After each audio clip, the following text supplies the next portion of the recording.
धुलाई का साबुन है वो मुझको लगता है कि वो एक अलग तरह का साबुन है, जहां आपके यहाँ कितनी भी गंदगी है आप वहां पहुंचिए और उस साबुन से आप धुल जाइए और स्वच्छ हो जाइए। देखिए क्या है कि भारतीय जनता पार्टी जो है प्रभु श्री राम के नाम पे अपनी, मैं कहूं कि बैतरणी पार करना चाहती है। और हमारे लिए हमारे प्रभु श्री राम हम सबों के आदर्श पुरुष हैं और हमारे लिए पूजनीय हैं। सरगुजा लोकसभा सीट के लिए भाजपा ने अपने प्रत्याशी की घोषणा कर दी है और कांग्रेस से ही भाजपा में गए चिंतामणि महाराज को उम्मीदवार बनाया है, लेकिन कांग्रेस ने अभी तक अपने प्रत्याशी की घोषणा नहीं की है। ऐसे में हमारे साथ कांग्रेस के जिला प्रवक्ता सुनील सिंह मौजूद हैं। हम इनसे बातचीत करेंगे कि चिंतामणि महाराज पहले कांग्रेस में थे, अब वो भाजपा में चले गए, इसका कितना असर देखने को मिलेगा। देखिए क्या है कि भारतीय जनता पार्टी जो है प्रभु श्री राम के नाम पे अपनी, मैं कहूं कि बैतरणी पार करना चाहती है। प्रजातंत्र में जो आने वाले समय में चुनाव होने जा रहे हैं उन चुनावों में वो जीत हासिल करना चाहती है, परंतु हमारे क्षेत्र की जनता भली भांति समझ चुकी है कि हमें इस आम चुनाव में किन लोगों को चुनना है, कैसे लोगों को चुनना है। जनता इस बात को भली भांति जानती है। भगवान राम का सहारा लेकर कोई भी व्यक्ति जीत हासिल नहीं कर सकता और हमारे लिए हमारे प्रभु श्री राम हम सबों के आदर्श पुरुष हैं और हमारे लिए पूजनीय हैं और मैं समझता हूं कि उनका आशीर्वाद हम कांग्रेसियों के ऊपर भी है और सदैव बना रहेगा। चिंतामणि महाराज जब कांग्रेस में थे तो उनके ऊपर भी कोयला घोटाले का आरोप लगा था, उस आरोप के बारे में क्या कहेंगे। देखिए आरोप उनके ऊपर लगा है। चिंतामणि महाराज कांग्रेस में थे, न केवल चिंतामणि महाराज के ऊपर बल्कि अन्य कई लोगों के ऊपर आरोप लगा था।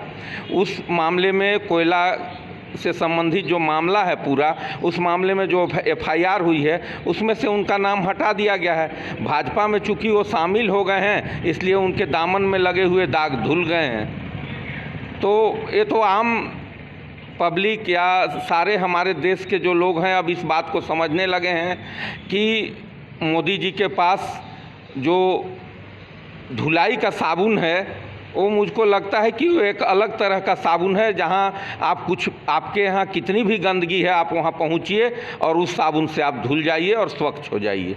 मतलब आपका ये कहना है कि अगर कोई पार्टी कांग्रेस से अगर या फिर अन्य पार्टी के लोग अगर भाजपा में शामिल हो जाते हैं और उन्होंने कितने भी पाप किए हों तो उनके पाप धुल जाते हैं। बिल्कुल यही दिखाई दे रहा है, क्योंकि भारतीय जनता पार्टी जिन लोगों के ऊपर भी आरोप लगा रही है, पहले भारतीय जनता पार्टी से जुड़े हुए लोग, भारतीय जनता पार्टी के बड़े नेता लोगों को कहते हैं कि नहीं ये दागी है, इसके ऊपर ये आरोप है। पूरे देश भर का उदाहरण आप ले लीजिए, बिहार के मुख्यमंत्री नीतीश कुमार जी से लेकर के उधर महाराष्ट्र के जो नेता हैं कई, उन लोगों के ऊपर कई आरोप लगे और बाद में उन्हीं लोगों ने जब उनके साथ मिलकर के सरकार बना ली तो उनके सारे पाप धुल गए। अब वो लोग ईमानदार व्यक्ति हैं, उन लोगों के बारे में कहा जा रहा है कि इनसे बड़ा ईमानदार इस देश में कोई नहीं है, तो इसको क्या माना जाए। चिंतामणि महाराज जी के बारे में क्या कहेंगे, उनके पाप क्या धुल गए। देखिए चिंतामणि महाराज के बारे में ये तो जनता तय करेगी उनके पाप हैं या नहीं हैं। मैं इस विषय पे बहुत कुछ खास नहीं कहना चाहूँगा, लेकिन एक बात बड़ी साफ और स्पष्ट रूप से कहना चाहूँगा कि महाराज जी ने जब तक कांग्रेस में रह करके क्षेत्र के जनता के लिए जो कुछ किया है वो आने वाले चुनाव में सब कुछ दिखाई देगा कि कौन क्या किया है और उनका कार्यकाल कैसा रहा, किस तरह का था, सब कुछ आईने की तरह साफ हो जाएगा। और एक आखिरी सवाल, क्या प्रभु श्री राम का जिस तरह से बात करें, भाजपा ने प्रभु श्री राम को जिस तरह से मुद्दा बनाया है और उन्होंने मंदिर का भी उद्घाटन करा दिया, कांग्रेस वहां जाने से मना कर रही थी, अब किस तरह से आप देखते हैं कि ये जो राम मंदिर का एक जो मुद्दा है ये लोकसभा चुनाव में कितना इफेक्ट करेगा। मैं तो समझता हूं कि धर्म और राजनीति एक दूसरे के पूरक हैं, परंतु ये जो बात है कि कांग्रेस ने राम मंदिर जाने से मना कर दिया, ये भाजपा का एक बना बनाया और सुनिश्चित एजेंडा मात्र कहा जा सकता है। राम तो हमारी जो मान्यता है वो इस तरह की है कि राम कण कण में बसे हुए हैं। अयोध्या के प्रभु श्री राम के जन्म मंदिर पर जाना हम सबों का सौभाग्य है। वहाँ हम सब चाहते हैं कि हम लोग पहुँचें, परंतु हर एक व्यक्ति की मैं ये आपसे जानना चाहता हूँ आदरणीय पत्रकार महोदय कि आप ये बताएं कि क्या भाजपा का हर व्यक्ति वहाँ राम मंदिर पहुँच गया है? भाजपा के जो बड़े नेता हैं क्या वो पहुँच गए हैं? तो आपका भी जवाब होगा नहीं।